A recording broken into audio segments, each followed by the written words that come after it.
The following presentation is a gift from the team at Streamline Publishing, publishers of Fine Art Connoisseur, Plein Air Magazine, and weekly newsletters Fine Art Today, Realism Today, Plein Air Today, and American Watercolor, and events, the Plein Air Convention and the Figurative Art Convention. We offer over 400 different art instruction tutorials and ultra high-quality video by the world's leading artists. If you like what you see, help us support our artists and our team with your purchase. Each video aired has a special discount code for today only in the comments section with a link to the video offered. And to see everything we do, or if you want to receive notice of new releases, new products, and new events for artists, simply click the other link, which says, see everything we do. Thank you. Hi there, I'm Eric Rhodes, publisher and founder of Fine Art Connoisseur and Plein Air Magazine. Thank you for tuning in every day at 3 p.m. Eastern. We're here to keep you occupied and have some fun in these strange times. We're teaching art. And today we have a brand new release from Debra Joy Groesser, who is the head of the American Impressionist Society. This one's called Understanding the Effects of Light.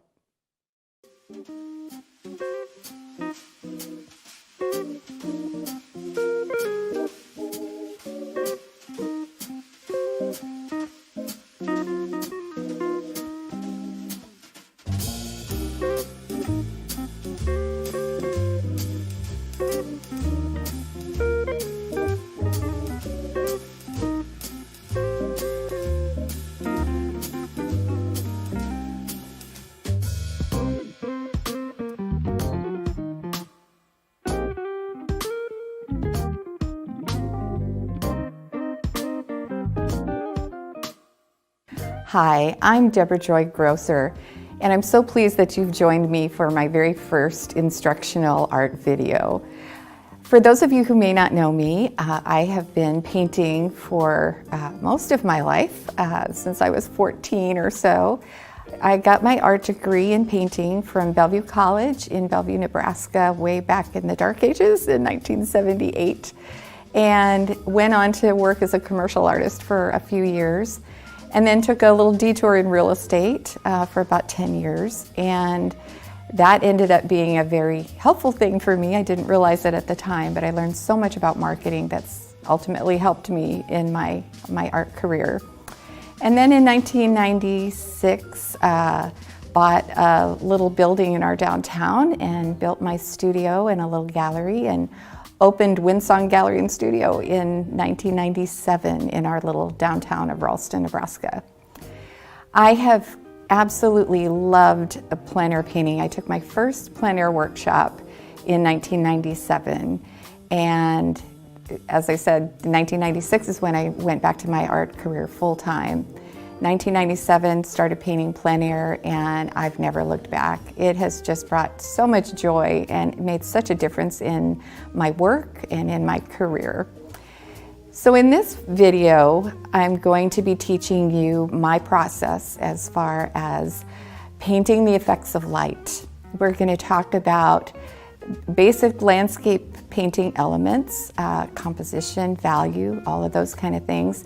We're going to talk about the 5 types of light, and I hope by the time you're done watching this video that you will have more confidence to create paintings that really express the effects of light, the feeling of the subject that you're painting, help you capture the spirit of those places that you go out and paint.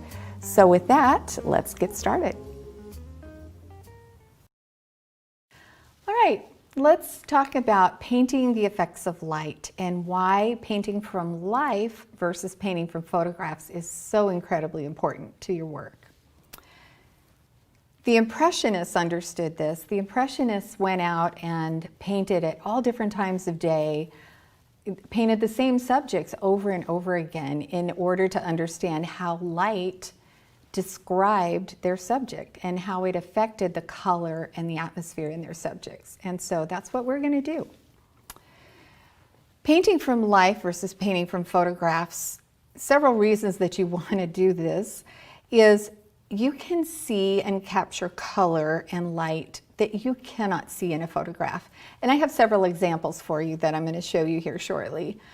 But you can see the color so much more accurately and just subtle nuances when you're studying from life versus a photograph.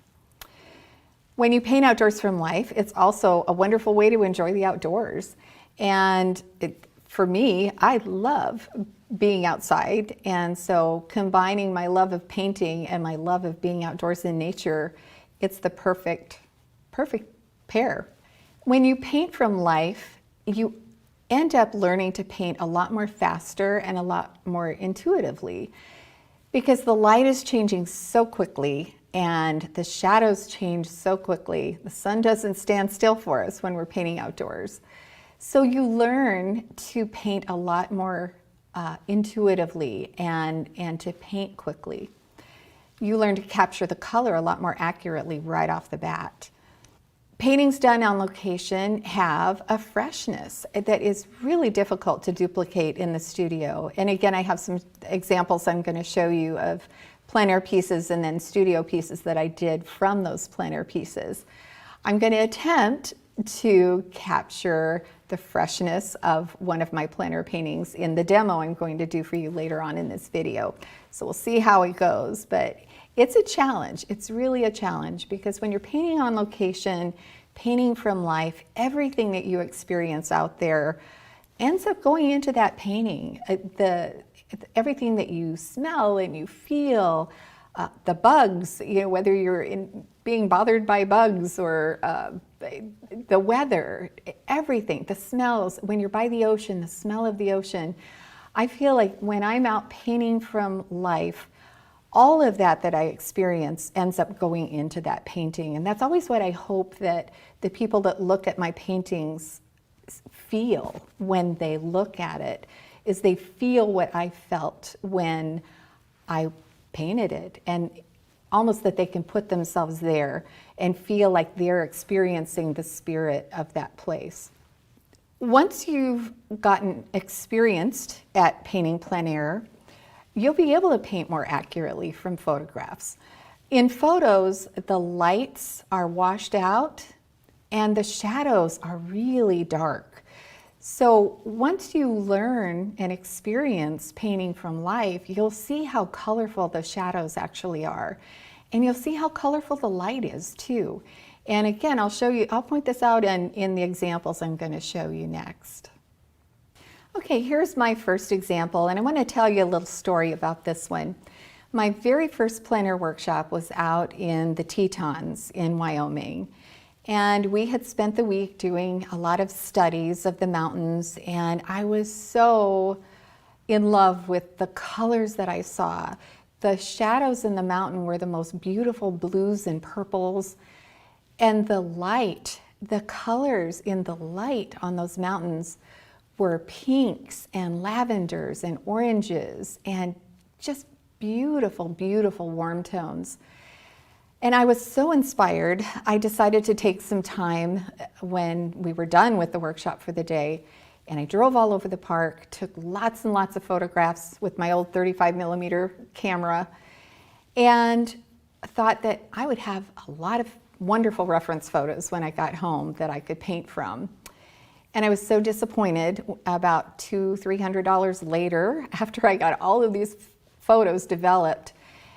And I looked at them and they were all gray and brown. And those beautiful colors I had seen on the mountains weren't there. The camera just didn't capture it.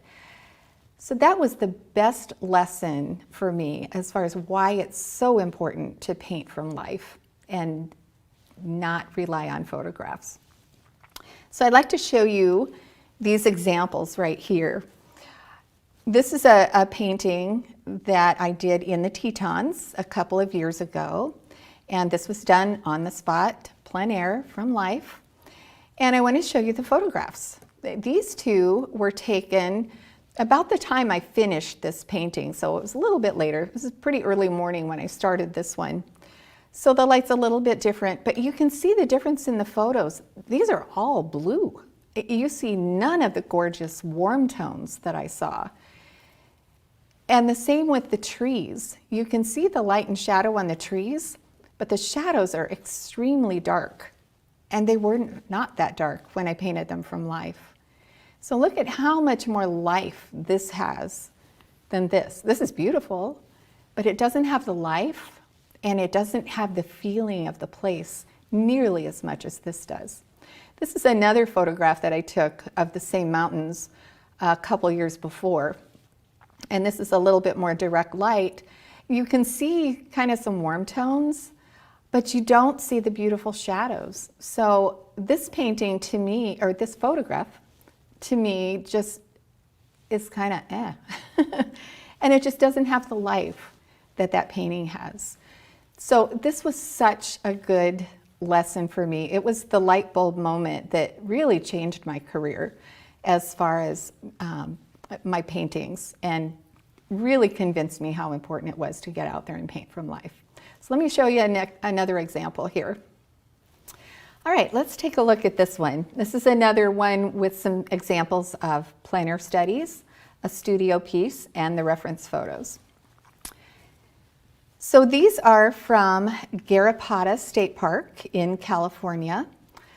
This one is this rock right here. And if you look at that photo, this was taken just a little, not very long after I finished painting this. And you can see the light here, but you can't see the color in it. And this looks like a dark blob. It's really impossible to see all the subtleties in those shadows. And the same thing in the water. This is what I actually saw. And if you look closely, you'll see these beautiful green tones in the shadows, along with the warmth. Same thing in the light, some beautiful cools and beautiful warm tones that you just don't see in this photograph. And then with the water, these deep, deep blues with some purples and warms in there, and then the cool green, silvery gray as you get into the foam. You just can't see that at all in this photograph.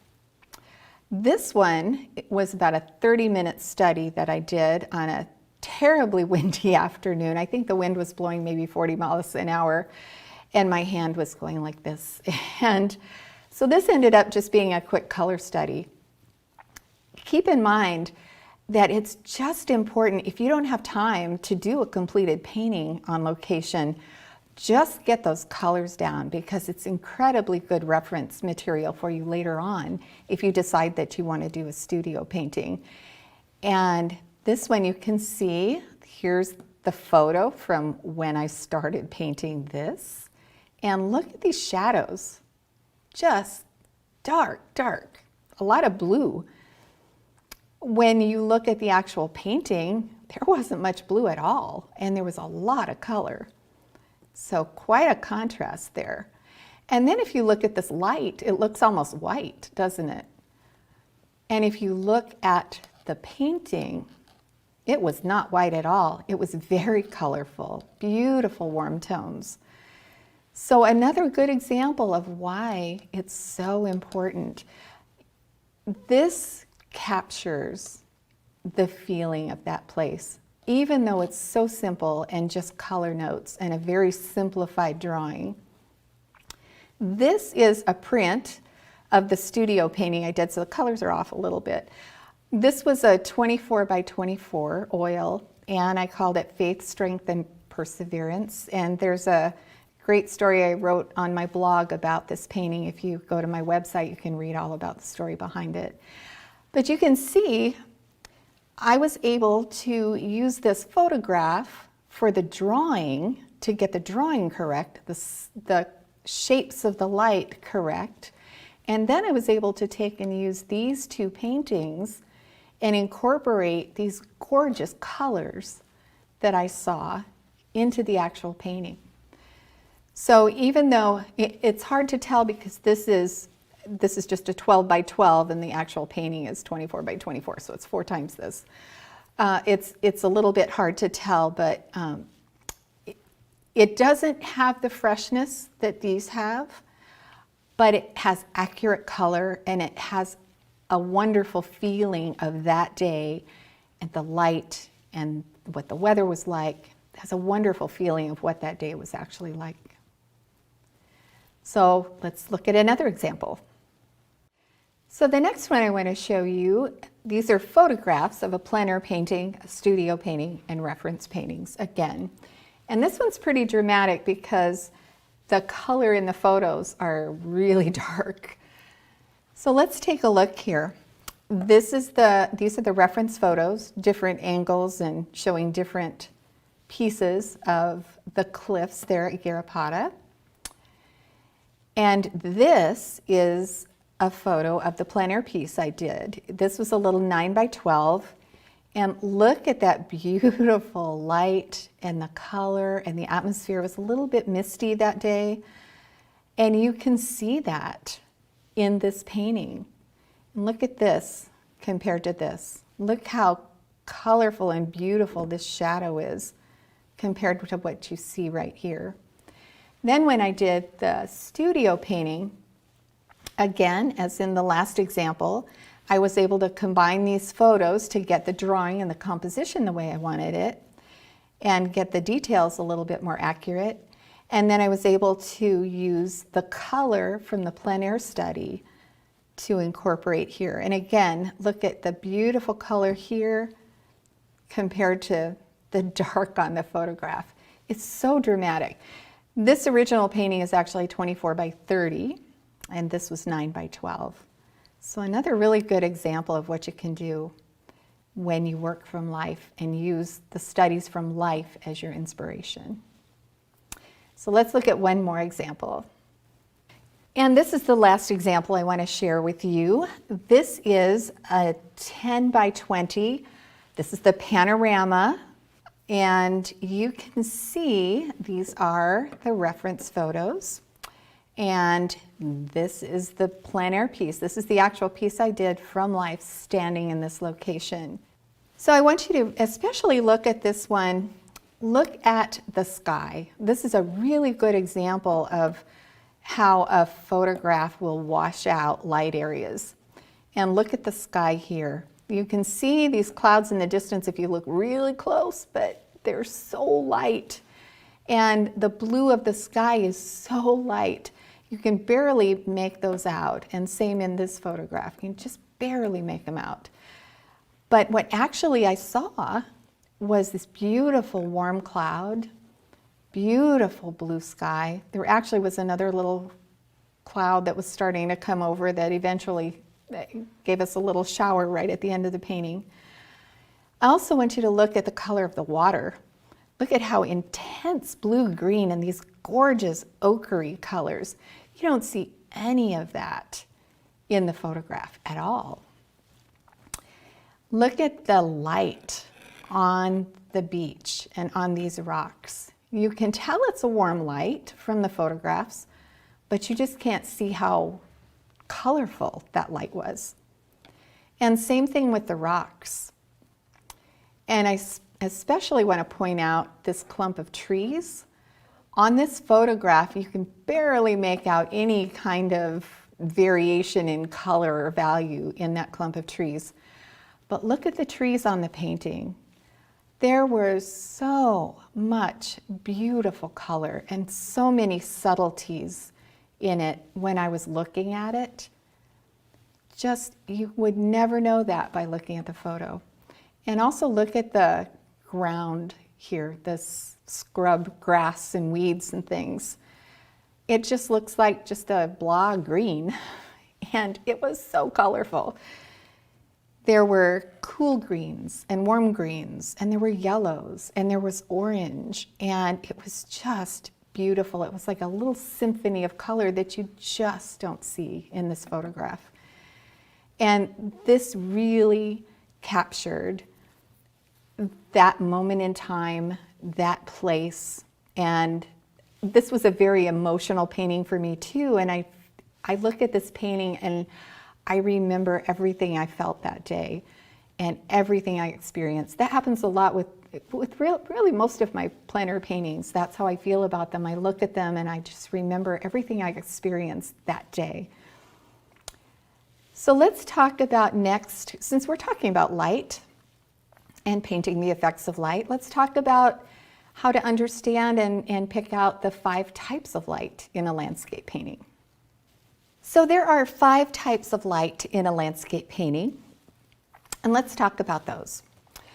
First, we have direct light. So direct light is the area that is getting, just like it says, direct light from the sun. So that's pretty obvious in here, what areas are getting direct light. Same in this painting, you can see the areas that are getting direct light from the sun. We have accents. There's usually a dark accent and light accents in a painting. Those are your lightest lights and darkest darks. And they're usually like a little highlight, or something just sparkles a little bit more as far as the light. And the dark accents are just deeper, deeper shadows. So you can see on this painting, here's a dark accent. Here's a light accent, the edge of this little flower. The accent on this waterfall, there was a little bit of reflection in the water, which was a light accent. And the deep dark shadows in these rocks down here, there were some dark accents there. You have your midtones, which is the area directly between the lit side of an object and the shadow side of an object. So kind of where the light and shadow meet, you'll have midtones. And you can see examples of that in here, where the light turns to shadow. And over in here, you've got light, you've got shadow, and these are the midtones in here. Then shadow, obviously, is the areas that are not lit at all. They don't have any sunlight hitting them. And again, you can see where the shadows are, where there's no light at all hitting them. Lots of shadows in this one. And then you have reflected light. And reflected light is something that, if you pay close attention to it, will really add a convincing element to your paintings. Basically, it's an object's color and value is affected by the light and color around it. So in this example, and you'll see this a lot with rocks especially, we've got reflected light here that is reflecting from this rock. So you have light that's bouncing down and hitting this rock, and then it's reflecting up into these rocks. So you have a little bit lighter area within these shadows where that light is bouncing up and reflecting. On this painting, these leaves were so brilliant and yellow and green that it caused reflected light back here on the building. So it's really fun to look at those little things. When you're painting the shadow side of a white house is another example, and I don't have a photo of that here, but if you can imagine a white house with a red shed next to it, and the red shed will reflect kind of pink onto the side of that house. So watch for things like that when you're painting. And another thing to keep in mind is when you have a bright blue sky, the blue from the sky is going to reflect down onto your ground plane, onto the tops of trees. So you can have cooler tones on the tops of buildings, on the tops of trees, ground plane, just because of that reflected light from that blue sky. So I have a series of paintings from Door County, Wisconsin that I'd like to show you. These are from the public beach in a small town called Ephraim. And I absolutely love painting this spot.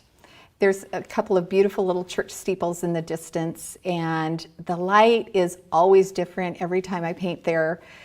The boats in the bay there are always, it's never the same ones that are there when I'm there. Some days it's very windy, so there'll be waves, the water will be choppy. Some mornings are completely calm, and it's so interesting to me to see just whether it's cloudy or sunny, just all those different conditions, just how different the paintings can be, even though it's the same subject. And again, as we flip through these, I'd like you to keep in mind and pay attention to the different compositions. I didn't do the same composition every time. I varied it, looked different directions, did some rectangular ones. So let's take a look at these and enjoy.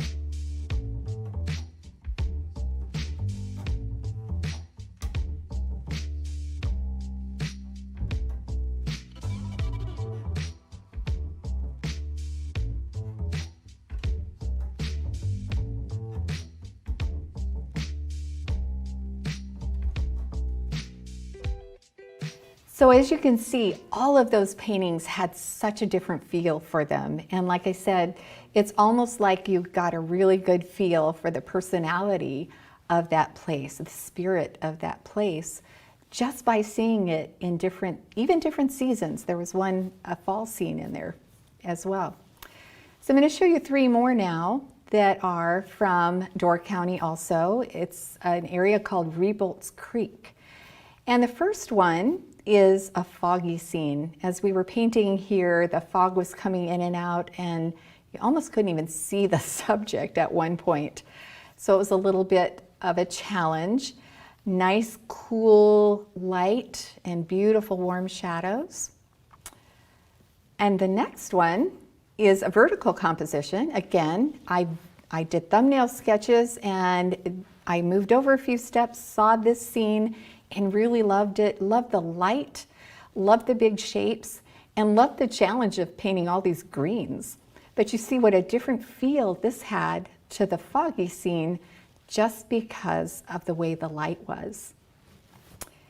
And then the next one, this is the last of Rebolt's Creek, and this is a rectangular scene composition. And this was beautiful morning light, and I kind of got in the whole vista of this place, and it just was so attracted to that beautiful morning light. So again, you see the same place and 3 different moods to the place just by describing the light and the atmosphere. And the last series of paintings I want to share with you are all from Garrapatta State Park, the cliffs there at Garrapatta, south of Carmel. The first 2 you saw on the display board earlier, the plein air piece at the cliff's edge. The second one is the studio painting, which I call Morning Glory, that was done from that plein air painting.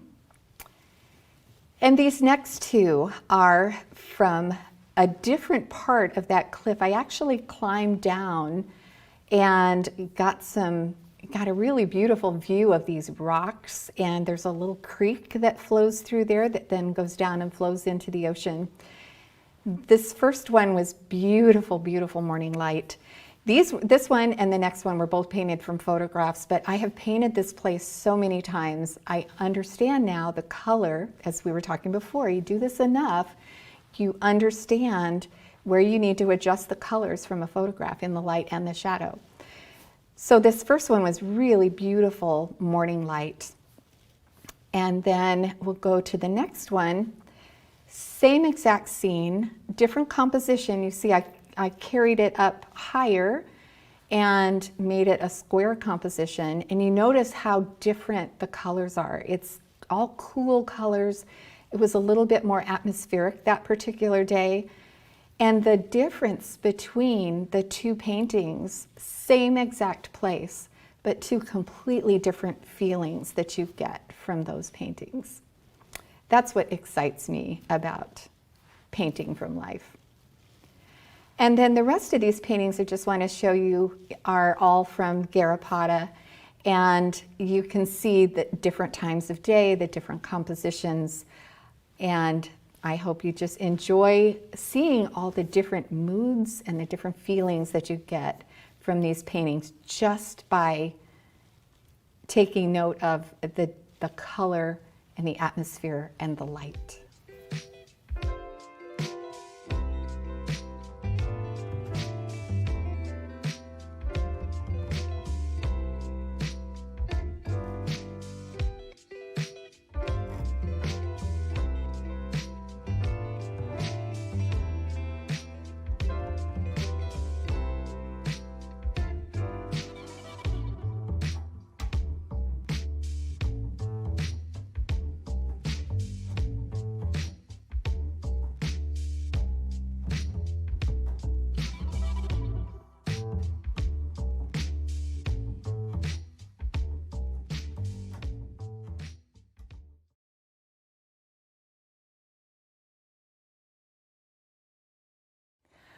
The first thing that I like to do once I get my thumbnail sketch done and get my composition determined is to get my canvas out and get it toned.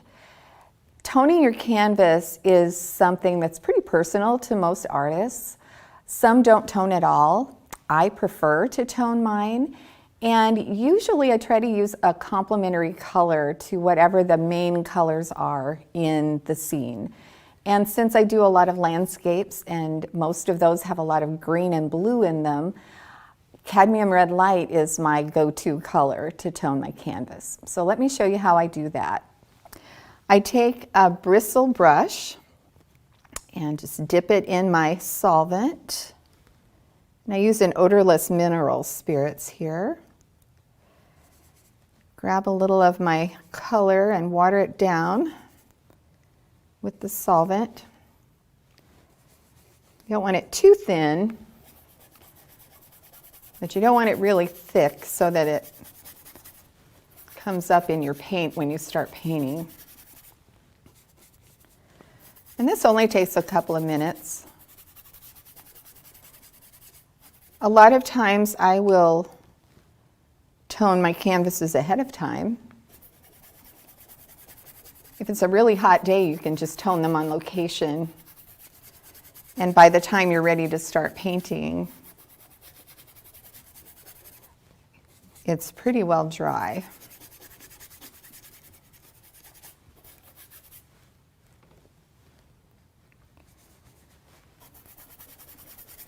The other thing that's nice, especially if you're painting outdoors, it's really nice to get rid of that white. It's kind of intimidating to face a blank white canvas. So I feel like the canvas is covered once you get that tone on there.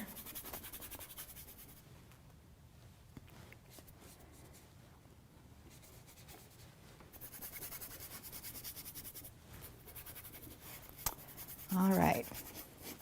So you don't have to cover it totally because we're going to wipe this down, wipe all the excess off, so that all you have is just a nice little tone of light red. Grab a paper towel.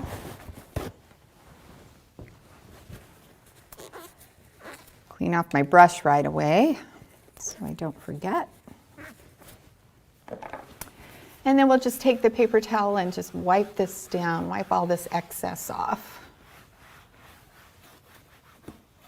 The nice thing about toning with a complementary color, when you paint, you rarely end up covering the entire canvas. There's almost always little bits of the canvas that'll show through. And especially when you have a painting that has a lot of green and blue in it, those little bits of red will really make the painting sing. It gives it a little bit of a sparkle because complementary colors enhance each other, intensify each other. So that's why I really like using the red. All right, we're going to take this to the next step now, and before we start actually painting, we're going to talk a little bit about colors in the landscape so that when I start blocking in the actual painting, you'll be able to keep things in mind as we go. So before we get started with actually painting and adding color to our canvas, let's talk a little bit about color in the landscape. And I want you to keep these things in mind as you're watching my demo. I will be talking about these as I do paint, but this will give you some things to kind of keep in mind and help you absorb these concepts as you watch. First of all, one big piece of advice I can give you is mix the color as you see it. If you overanalyze, you tend to get it wrong. And your first impression is usually right. If you're not sure what a color is, look at it quickly, then look away. And what was your first impression? So with value and color, you're going to hear me say compare, compare, compare. We're going to compare areas of color to areas that are next to them, and that will help you determine the correct color, the correct value. This will make more sense as we go along with the demo. We're going to start with large, flat, abstract shapes of color. So it'll be almost like working with flat pieces of construction paper, and I'll talk more about that. Once we have the canvas covered, then we're going to go back and modify all those big shapes. So things to keep in mind as far as color in the landscape. Placing complementary colors next to each other, as I mentioned with toning the canvas, they'll intensify both of the colors. Generally, if you have warm light, you're going to have cool shadows. So on a bright sunny day, it's warm light. So generally the shadows will be overall cool in temperature. When you have a gray day, the light is cooler. So generally the shadows are going to be warmer. So you can see in these examples that I have here, how this is very warm light, and you can see how cool these shadows are. Same thing with this one, very warm light in this one, very cool shadows.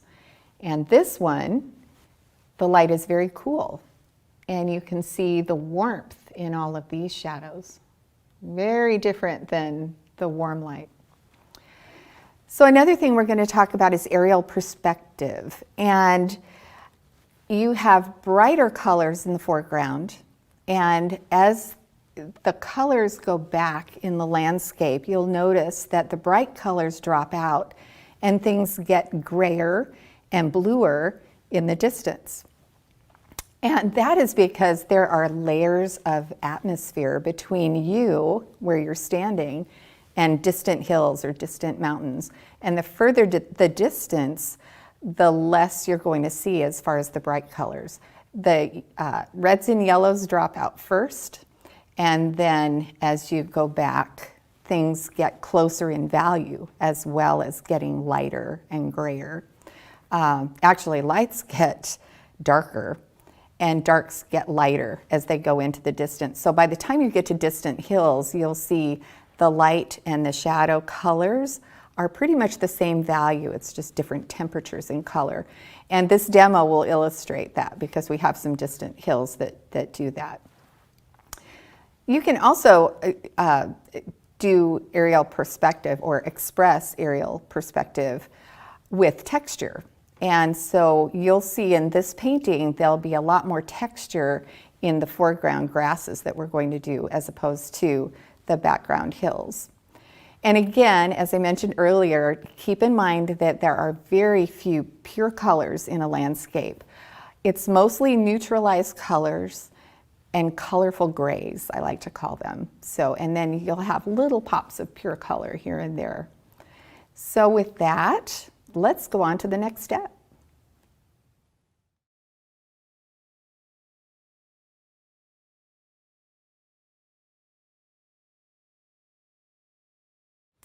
Now comes the fun part. Now we get started slinging some paint.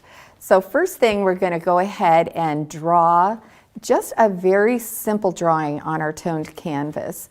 And this drawing is simply a road map for you. So we're not going to draw every little tree and every little blade of grass. I'm going to basically just draw the outline of the major shapes because two reasons. Number one, I want to avoid doing almost like a color book fill-in. And I've always found if I do too detailed of a drawing, I end up just painting in little pieces. And it just doesn't flow. It doesn't feel like a solid painting. It feels more like a paint by number. So over the years, I've learned to paint with a brush, do my drawing with a brush rather than a pencil. Just for that reason, I get way too detailed if I use a pencil. With the brush also, since you're just drawing outlines, you're less intimidated by changing your drawing and making adjustments. And that will result in a much more painterly painting. So I hope you'll try it. I know that's one thing that a lot of my students have had trouble getting used to and kind of resistant to, but in the end, it's been something that's helped them immensely. So I hope you'll try this. So here we go. I am using a number 0, what used to be a bright and is now a kind of a short filbert. and it's very stubby, but it's perfect for drawing. So let's get started. Now we used the thinned down Cad Red light for toning our canvas, and I'm going to use that same Cad Red light, also thinned down. I don't want thick paint because when I start laying in my color, I don't want that paint to start mixing in with my colors. It'll kind of muddy it up. So let's get started. I'm going to just put in kind of, look where my horizon line is, about in here. Get the proportions right. And then this part is a little bit lower. Comes down around like this. We have this clump of trees that starts above the canvas. And I want to make sure, we talked about using angular lines rather than curved lines and how they make such interesting shapes compared to round lines. See how I'm making angles here to get the shapes of these trees.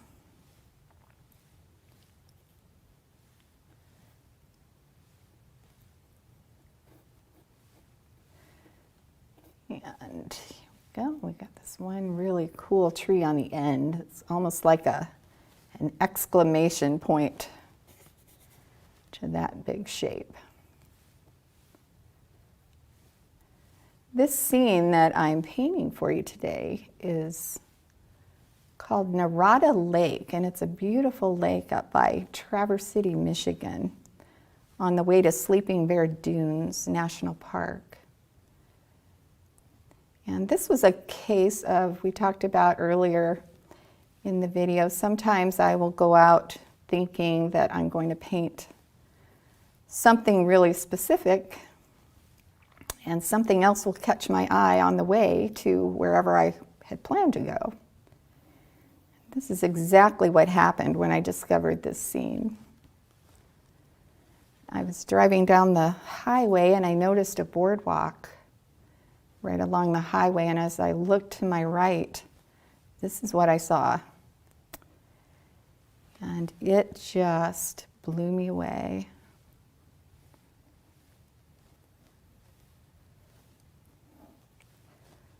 We've got some clumps of these tall reeds right here.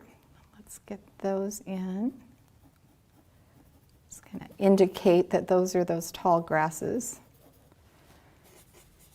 Again, this is just a road map, so I'm doing this to remind me that's the tall grasses. This is the bank of the hillside. And then there was a line of trees. So a nice line of light right here. This was late afternoon. So the sun was coming from this direction and lighting up the tops of the trees. And then there was this beautiful streak of light lighting up this ground plane back here. And this line of trees. And this pretty hill. And again, even on this hill, you notice I'm not making round lines. I'm making kind of angled, broken lines. You see how much more interesting that is.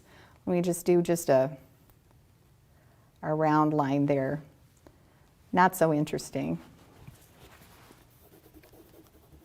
Nice thing too, if you want to erase, all you have to do is take a paper towel and wipe this off.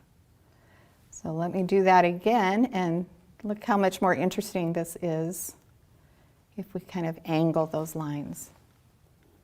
Much better, much better. All right. And we have these lovely big shapes down here of the grasses. And again, I'm just going to kind of indicate where that is. And this clump of grass I'm looking at where things line up compared to each other. So this is the first time you're going to hear me say compare, compare, compare. So I'm looking at the edge of this big shape. A little more paint. This is why my brushes get worn down, because I just scrape, scrape, scrape.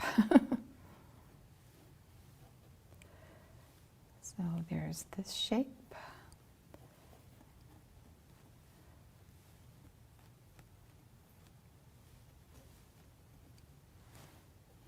And then this kind of goes like this. We've got like different layers at the bottom of these grasses.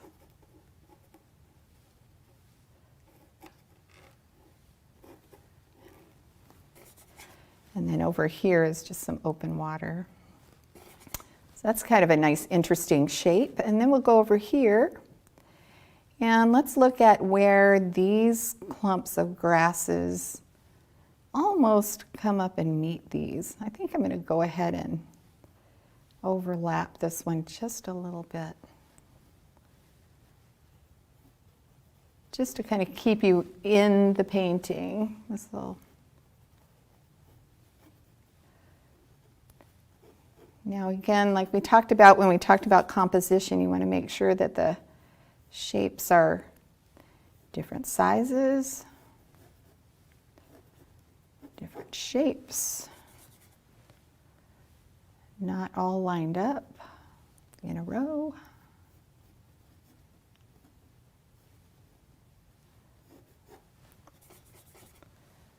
Variation is the key to making an interesting painting.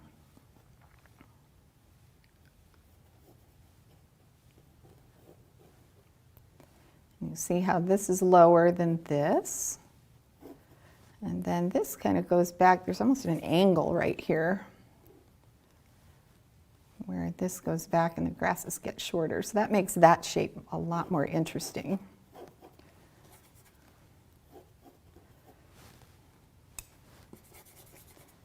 So now I'm just thinking about my design, composition, if things feel balanced to me.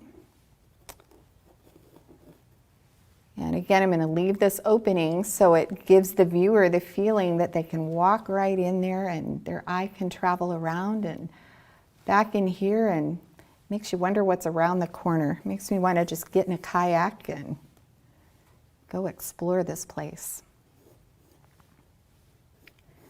We've got a few more shapes here. Just to balance this off. When I did my thumbnail sketch, remember, I felt like I really needed to have this down here, just for balance.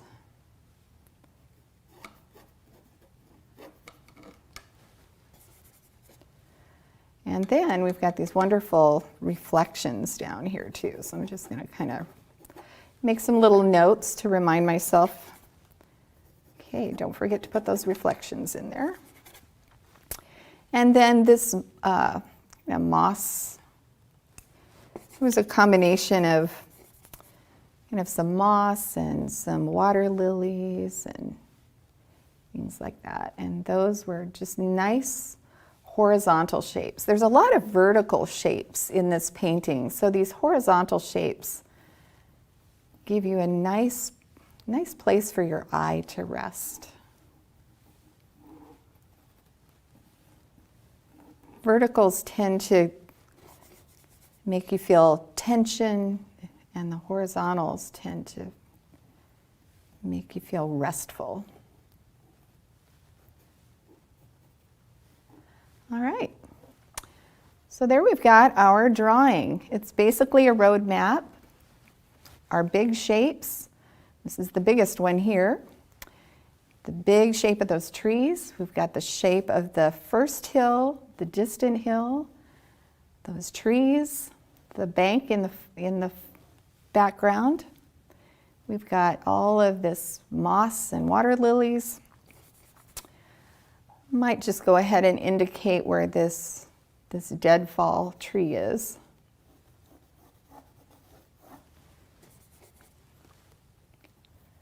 There was a lot more dead trees in this area than what I put in my painting. And remember, we talked about when we went over composition that it's nice to go ahead and edit and leave things out if you think they're not necessary. All right, so next we're going to start blocking in our light shapes and our shadow shapes. This is so important when you're painting on location especially. This technique has helped me to become a much faster painter when I paint outdoors. When you block in your shadows, you're getting your design established basically. And once the light starts moving, it's not going to affect you as much because the colors in the light area are going to stay pretty consistent and you'll have more time to fill those in. So the next thing we're going to do is get started with blocking in the shadow shapes. Now, one thing I am going to do is take off my glasses to paint. The reason I do that is it really simplifies everything. I do this outdoors all the time. A lot of artists just squint, and I really prefer to just take my glasses off because my eyesight is so bad that everything is simplified and I don't have to squint. And it also saves wrinkles on my face by doing it that way. So if you're lucky enough to have bad eyesight like me, try it. I really resisted trying this the first time I was told, and it has become pretty much standard practice for me. I do wear trifocals, so sometimes going back and forth with the trifocals on an easel close-up, it is nice to just go ahead and take my glasses off for a while. So when I do the block in, I'm going to do that with the glasses off, and then I will put them back on to do the finish. All right, now what I'm going to do is block in these shadows. What I'm looking at with my reference painting is big shapes of general color in those shadows. I'm going to look for my darkest darks first, and then go to the next darkest and the next darkest and the next darkest. So I'm actually going to get the atmospheric perspective reading as I go back, but all with the shadows first. So I'm going to look for my darkest darks, and as I mentioned, I use this dark purple, the cool purple. You can see the difference between the warm and the cool. I'll add just a touch of that warm purple in there. And I'm going to use that as my darkest dark. All of this will be adjusted as I go. So it won't end up being totally this dark by the time it's done. The idea of the block in is just to get the shapes and the relative color and value right.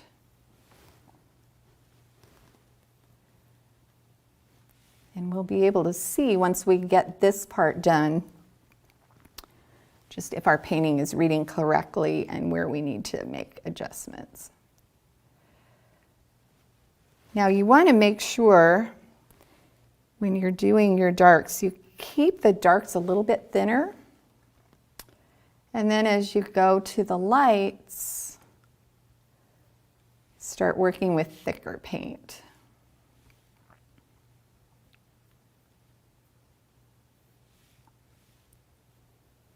There's a lot of really beautiful darks. If you've ever been out where there's reeds and grasses like this, you'll see the darks, the bottoms of them are very, very dark.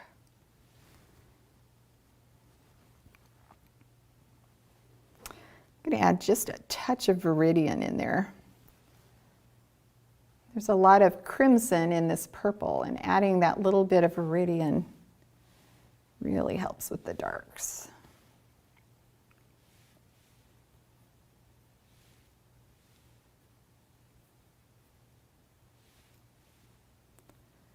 So everywhere I see about this color and this value, I'm going to put it in.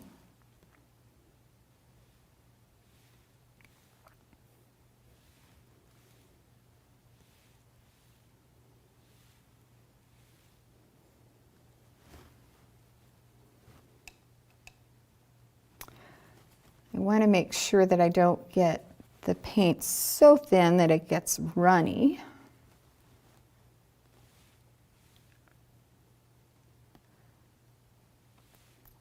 Yet I want it thick enough so that I'm going to be going back in and making a lot of adjustments. So I want enough paint on the canvas so that I can go in and make adjustments, but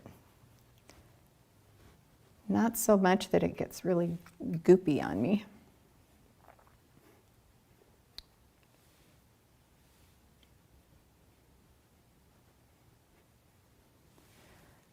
Okay. There's also a line of about that color, just maybe a tiny bit lighter. I'm going to add a little bit more warm in there. Along the bottom of this row of grasses.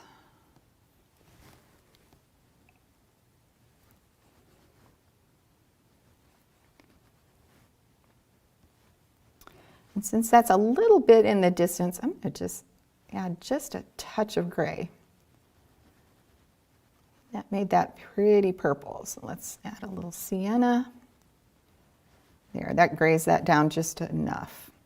I like working into the same pile of paint here as I make these adjustments, because then I can kind of gauge if I'm going the right direction.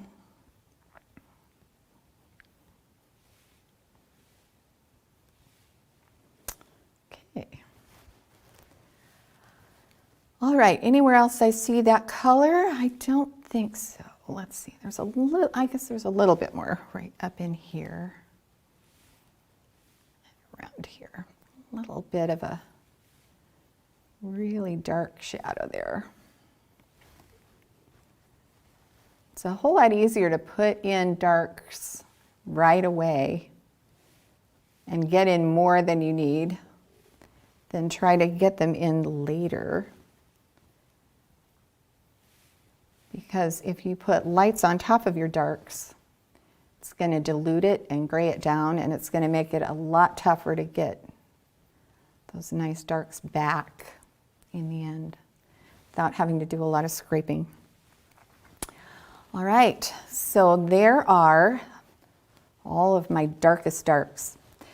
So next, I'm going to get in this big shape of this tree, and I'm just going to do the shadows. I'm going to leave the areas that are in light.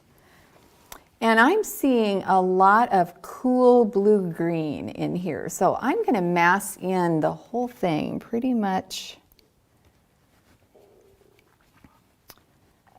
a cool green. I'm going to use some Viridian. And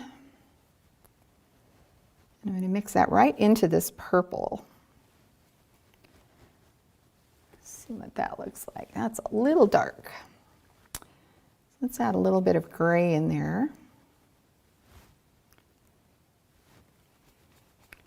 A little of this cool green.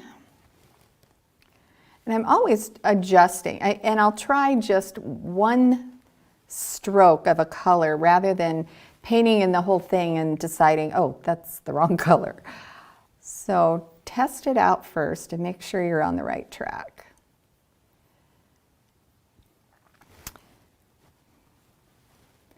So we're just going to just block in this whole general shape. And then I'll go back in and adjust color later.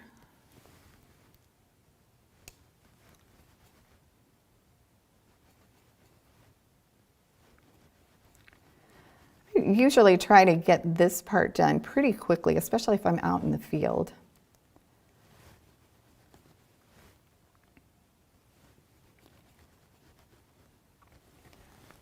That way I manage to keep the light, capture that light.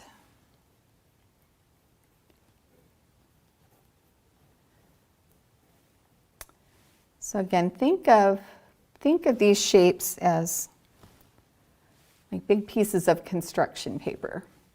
There's a light shape right there, so I'm going to leave that.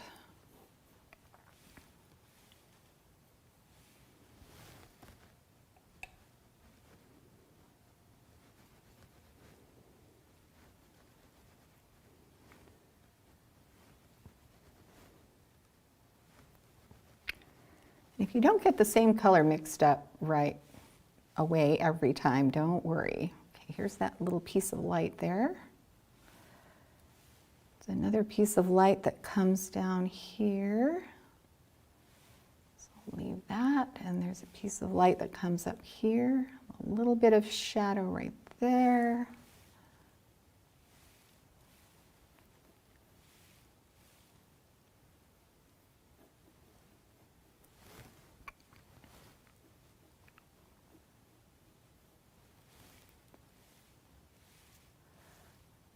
This piece of tree, very top of this is in shadow.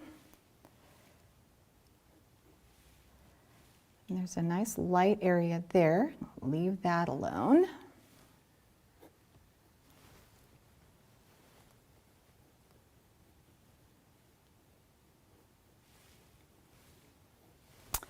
Then this tree was a nice area of light right in here.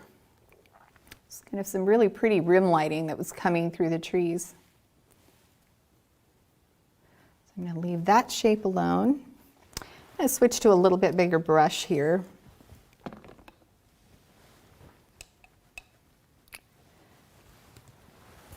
I'm going to try to use the biggest brush you can for the job. It'll make it go a lot quicker.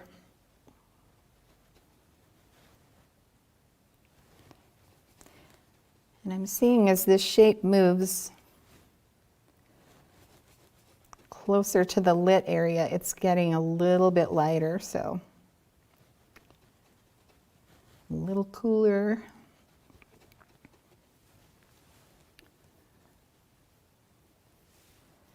So I'm going to make those adjustments when I go back.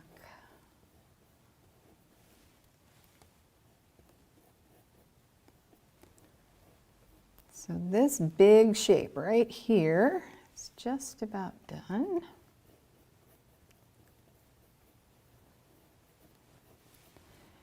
And all of this is in shadow. You'll see there's some variations in color in there, and we'll work on those later. Right now we just want to get this canvas covered.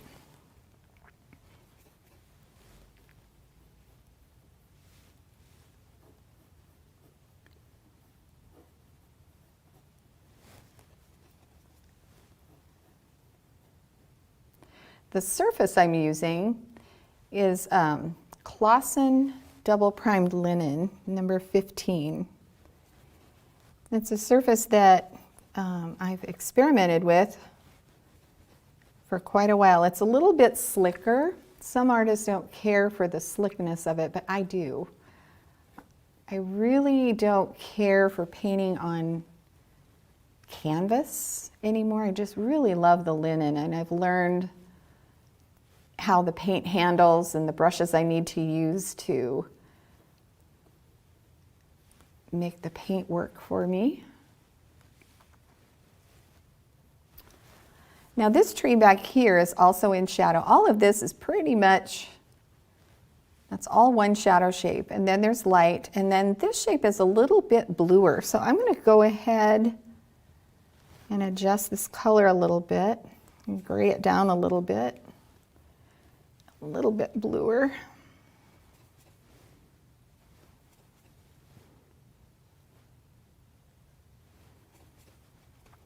Just make small adjustments at a time. There, that's a little bluer. I think I need to go just a tad lighter. That looks really light on the canvas. That's actually not bad. You can make adjustments for there.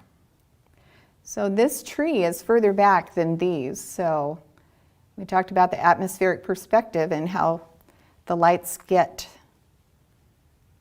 get lighter and the lights get darker. So this is an example of the dark getting lighter as we start going back in the distance. All right, so there's that shape, that group of trees.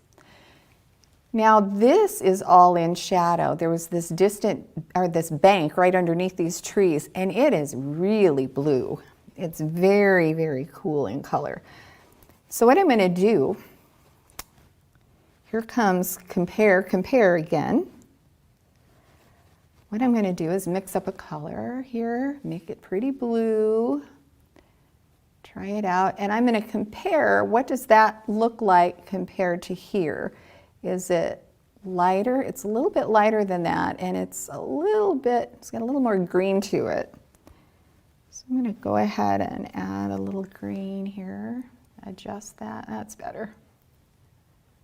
So I'm trying to approximate the general color of this shape.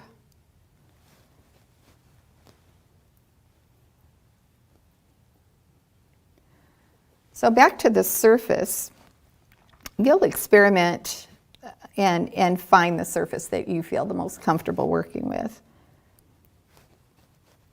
As I mentioned, canvas is not my favorite anymore because it seems to absorb the paint too much, and I would rather have the paint kind of sit on top of the surface so that I can move it around and sculpt it.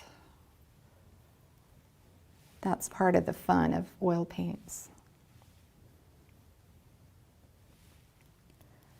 Okay, so there's that bank.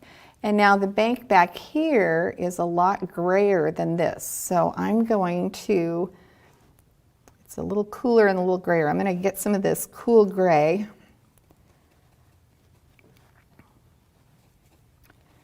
Add some of this purple in and a little more green. So you see all of these shadows, I'm working right into the same pile of paint. That makes it a lot easier to compare. There's that word again, compare, compare.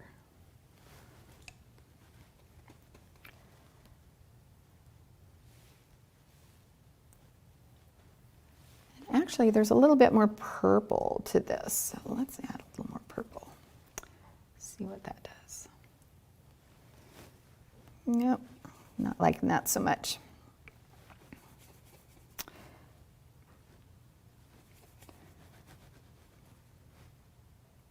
So we just adjust. That got a little dark, so I'm going to lighten it and put more blue in it.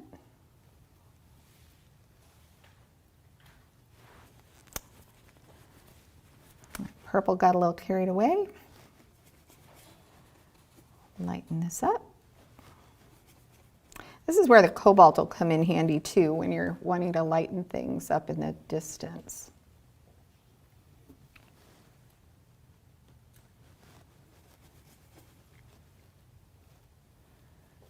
There we go. Blue things down. All right. So you can see how this bank is bluer than this bank. So that automatically graying it down helps push that into the background. So there's one whole shape there. Now let's look at, while we're working on this, let's go ahead and continue with this because this is a good lesson on atmospheric perspective. Now we'll take a look at this bank and then look at these shadows in this distant hill. And you can see there's almost purple in there is what I'm seeing. And again, I'm painting with my glasses off, so what I'm seeing is very simplified compared to what you're probably seeing watching the reference. So you might want to squint down or put on some reading glasses if you have really good vision. Something that'll help blur your vision. That's a little dark.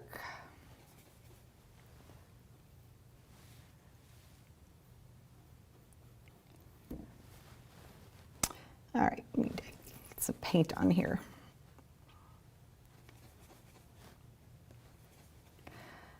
So this shadow is pretty blue. This may be a little too much. Yep. So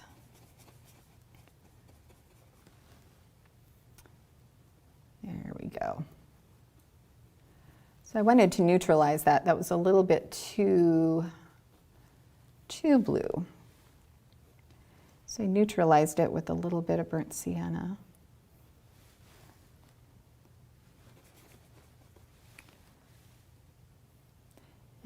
we'll adjust this later as we go. When we start comparing.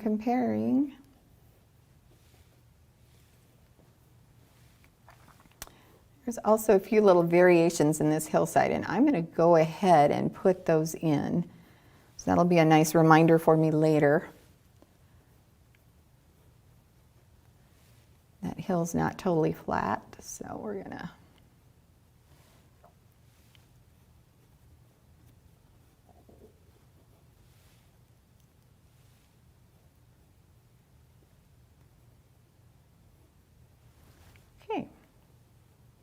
there's that hill.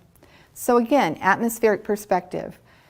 This is very green and blue and darker. This is a little bit bluer and a little more grayed down. And then you get to this and it's very blue. So you see how that's really getting a feel of distance now as it's going back. Now we've got these trees in this middle ground. If you look at the shadows on these are a little darker than the shadows here. So they're kind of in between the color of this bank and the color of this hill.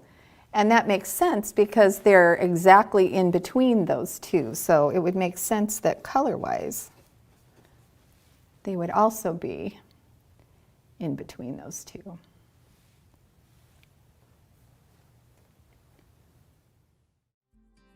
Hi, I'm Debra Joy Groesser, and welcome to my video.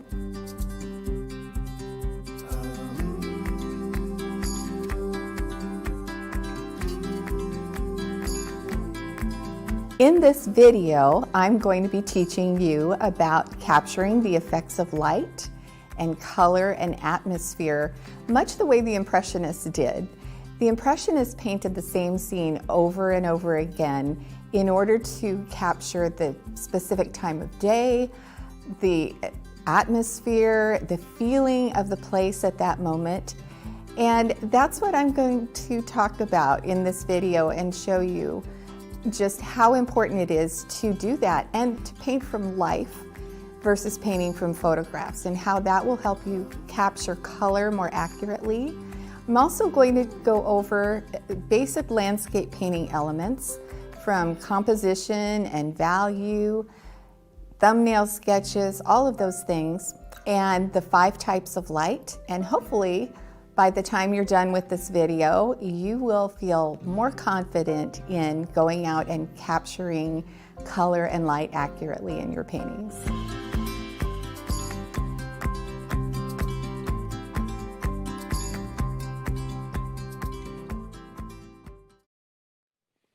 Well, that is Debra Joy Groesser, Understanding the Effects of Light, and you can learn more about the full course. Remember, this is brand new, brand spanking new. You can learn more about it at lilyartvideo.com. Remember, we have a special discount code for today only in the comments section. Now let's get to know Debra.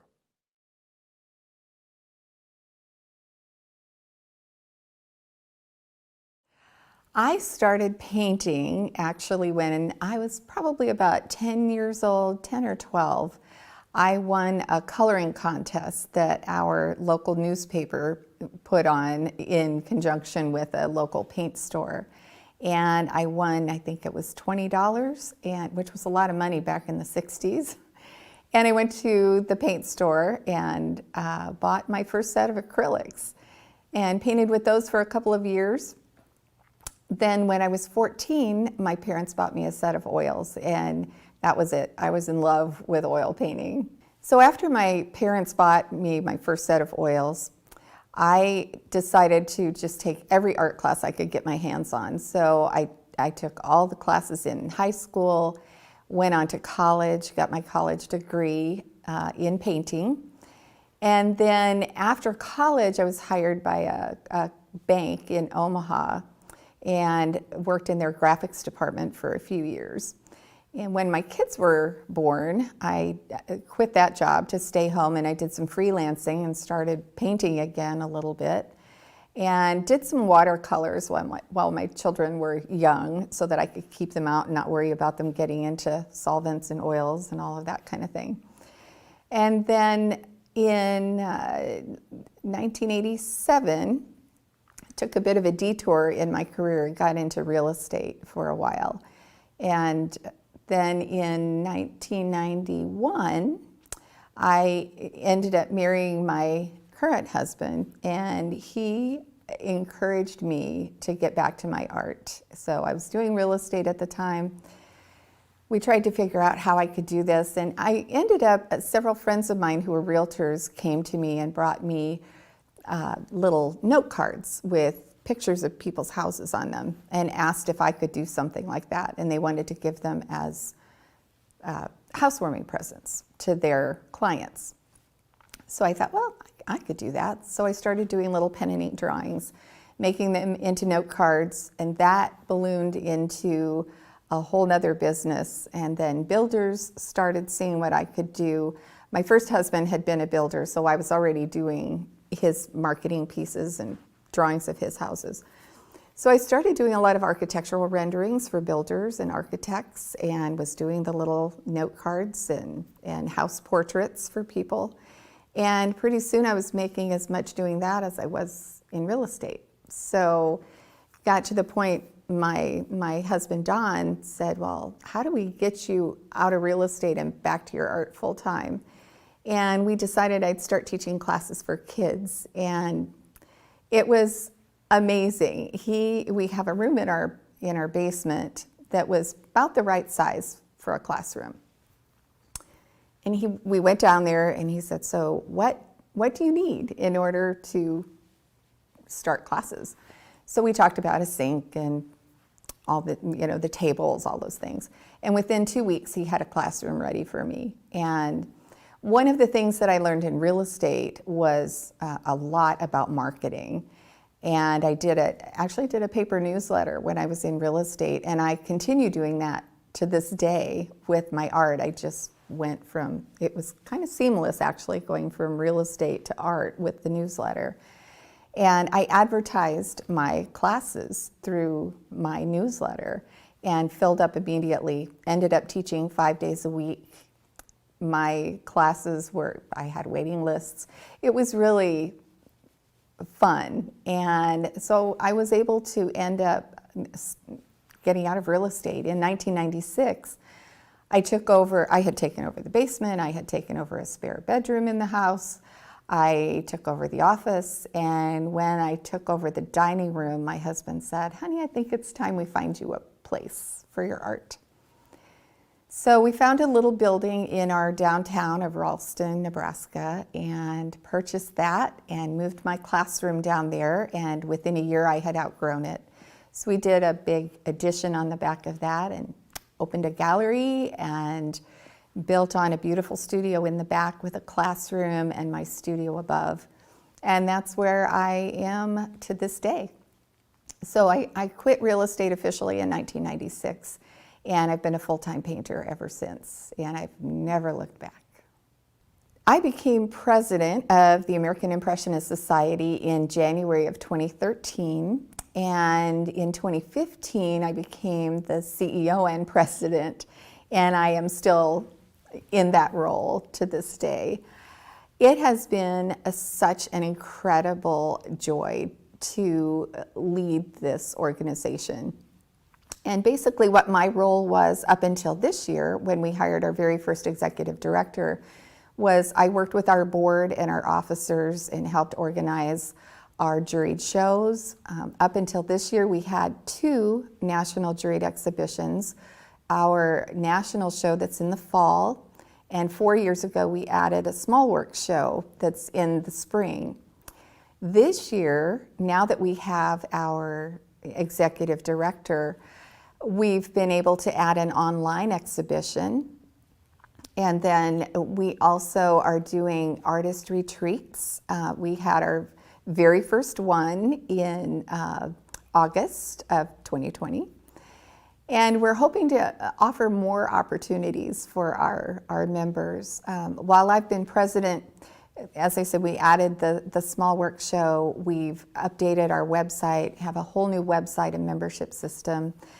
The organization is open to anyone who's interested in Impressionism, and that's our mission is to promote the appreciation of Impressionism through workshops, education, exhibitions, and more.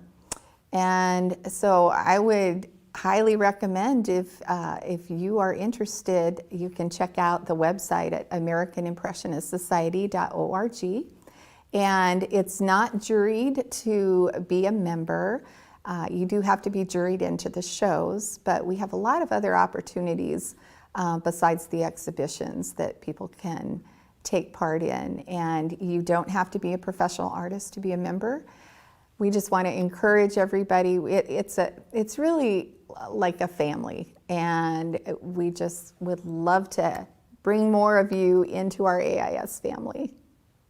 The type of art that inspires me the most is probably the Impressionists, which is probably not a surprise given my role with the American Impressionist Society. I am so drawn to how they captured light and the effects of light.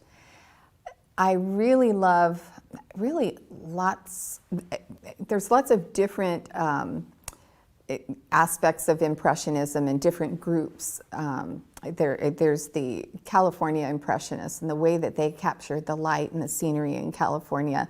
My husband and I spend a lot of time out there, so going to these places, the Laguna Beach area, and seeing, the scenes that the California Impressionists painted, just blows me away. And of course the French Impressionists, Claude Monet and Pissarro and Sicily and all of those. I also love Mary Cassatt. I really loved Andrew Wyeth, and I still love Andrew Wyeth, obviously, with the quote above my easel in my studio. And the work that I did in college was very Wyeth-esque, I guess I would say, a lot of drawing and a lot of the sepia tones and things like that. But I think the Impressionists and the way that they use light, that's the most inspiring to me.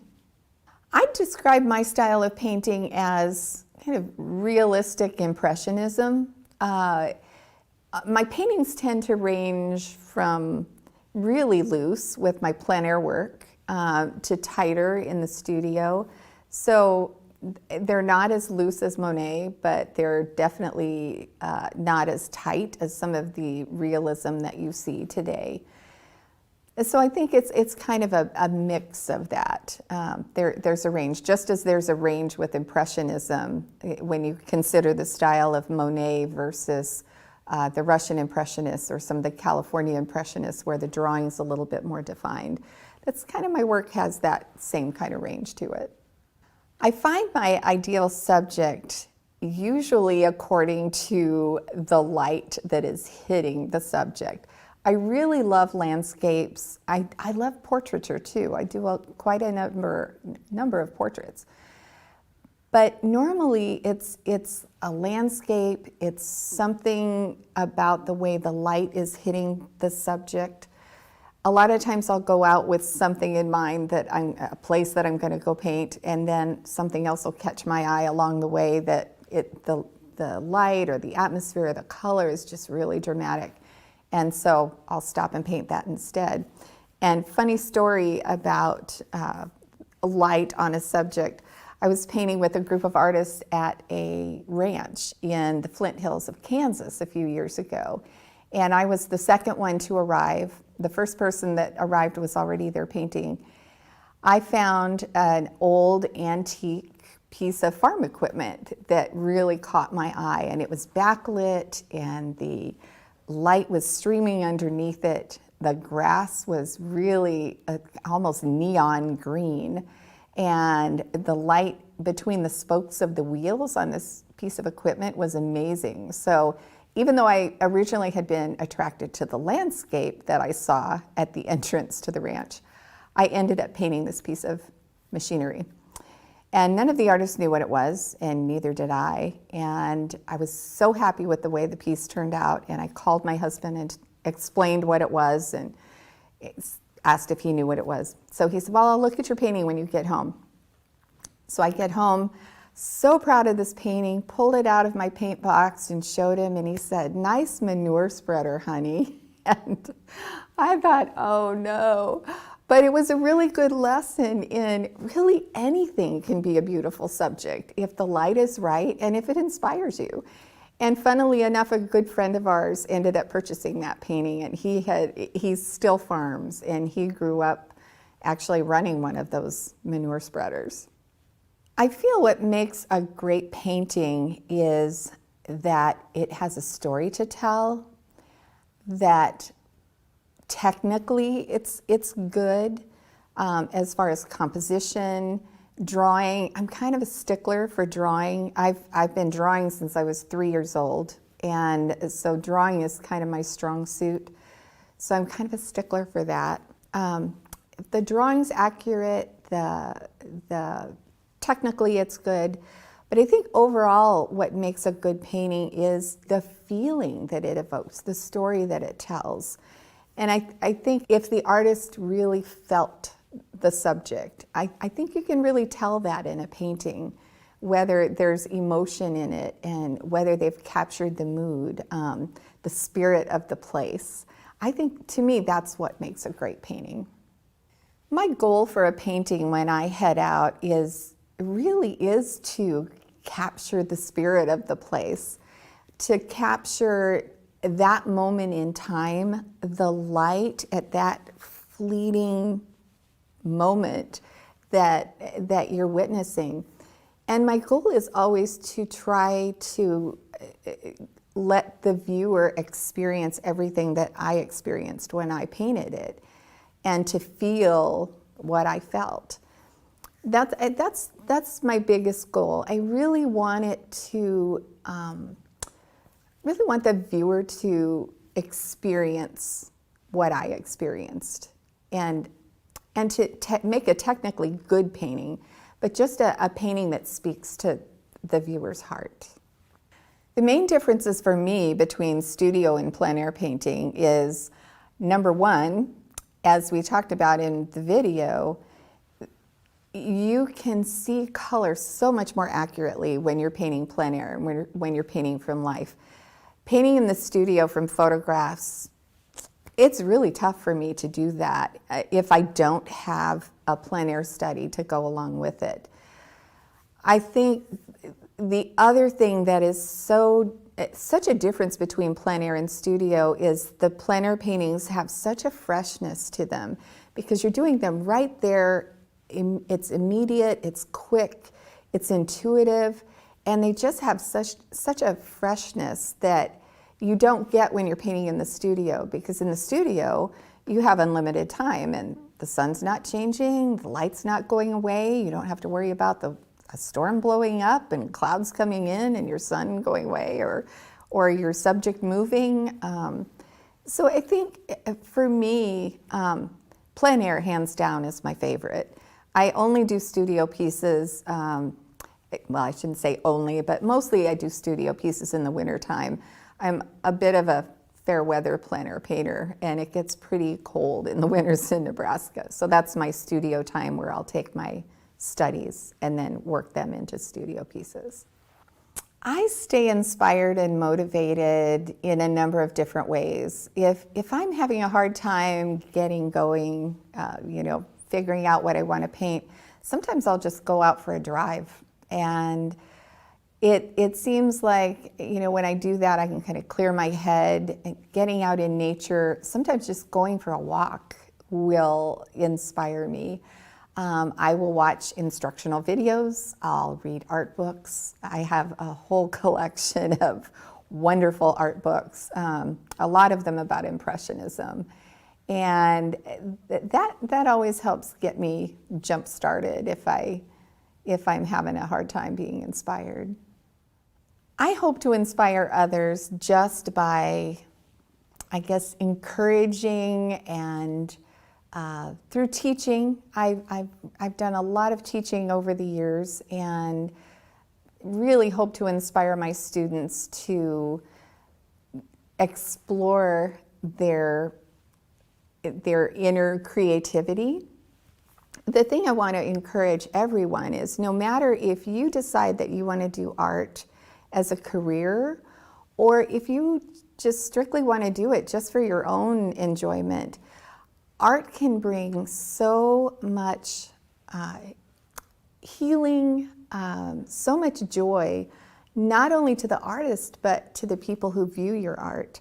So I just really try to encourage everybody that you can do it. If I could do this, anybody could do this. And you really just need to put in the brush miles and just practice. When I was teaching children, I used to tell them, if you want to be a good artist, it's no different than being a good soccer player or a good pianist.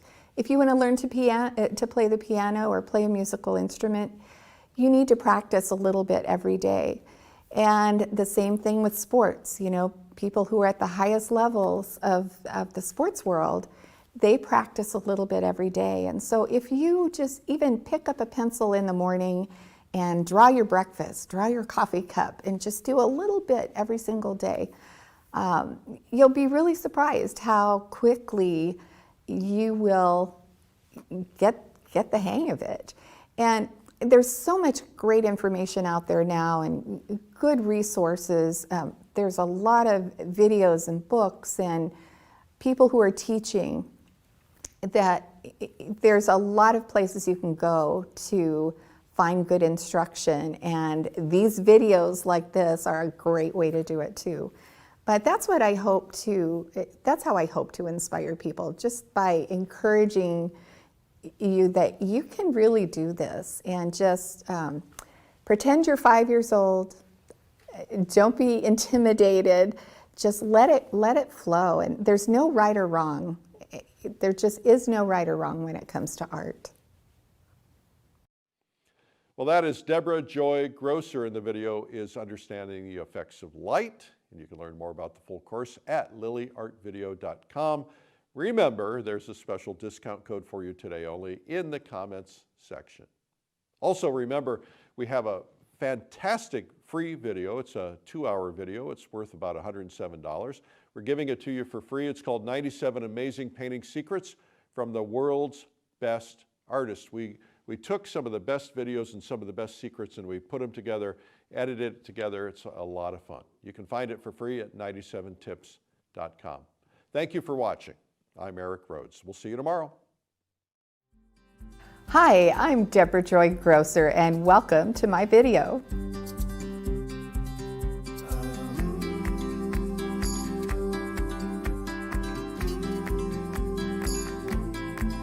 In this video, I'm going to be teaching you about capturing the effects of light and color and atmosphere, much the way the Impressionists did. The Impressionists painted the same scene over and over again in order to capture the specific time of day, the atmosphere, the feeling of the place at that moment. And that's what I'm going to talk about in this video, and show you just how important it is to do that and to paint from life versus painting from photographs, and how that will help you capture color more accurately. I'm also going to go over basic landscape painting elements, from composition and value, thumbnail sketches, all of those things, and the 5 types of light. And hopefully, by the time you're done with this video, you will feel more confident in going out and capturing color and light accurately in your paintings.